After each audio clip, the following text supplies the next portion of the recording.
Hello, philosophers. Welcome to Open Source Philosophy. Today, let's examine the impact of gaming culture on our social lives and how it has shaped our worldview.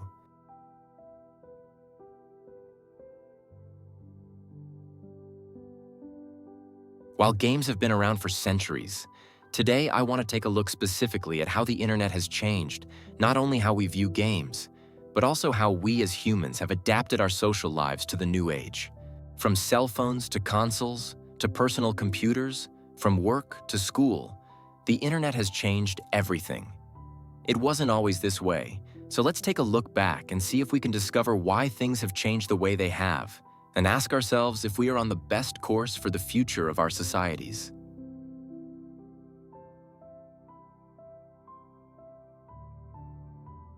While in the 1970s, the first actual multiplayer video games were multi-user dungeon (MUD) games, I want to take a closer look at the year 1997. This is the year that Ultima Online was released. At that time, gaming culture was still perceived as being for kids and nerds at the arcade, but a spark had been ignited in our culture. Online gaming would quickly increase in popularity, culminating 7 years later, when the whole industry was blown right off the hinges. With the introduction of World of Warcraft, a new era of gaming was born. No longer would it be exclusively for the younger audience, as World of Warcraft was arguably the first true casual MMORPG of the time, being unique in that it did not punish players for death. From 2004 to 2008, World of Warcraft and Blizzard Entertainment became household names enjoyed by millions across the world. For many, this was their first experience interacting with someone from a completely different part of the world. What makes massive multiplayer online role-playing games so special?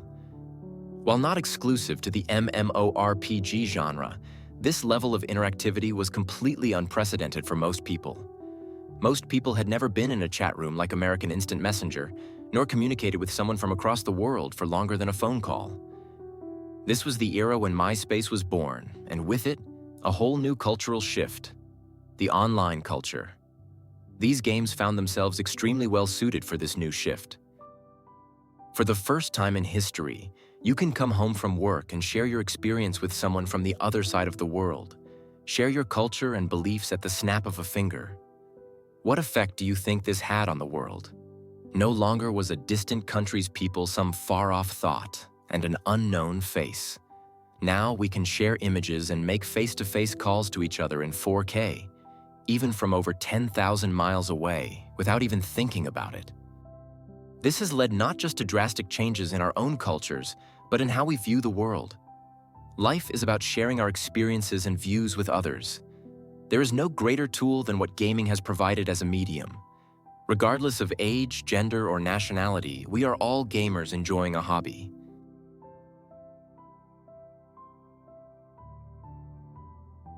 As the world becomes increasingly digitized, from work to recreation, many members of the younger generation have taken their social lives entirely online.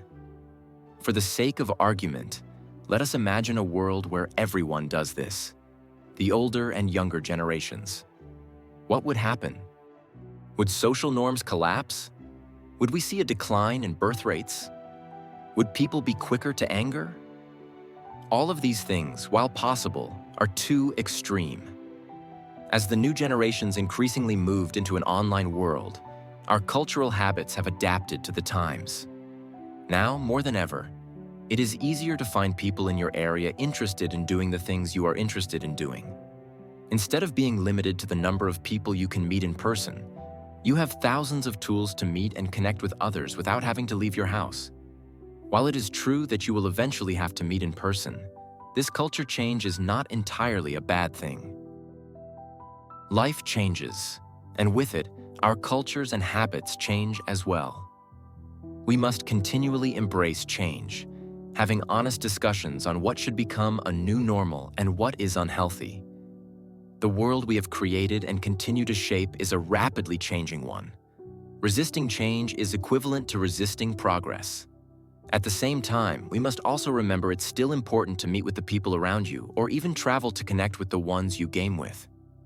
We are, at the end of the day, social creatures. The online culture offers us numerous tools, but we must use them wisely.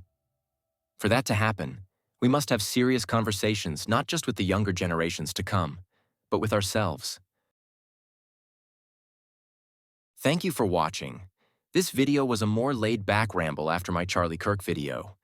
If you enjoyed this video and would like to hear more like it, please subscribe to my channel.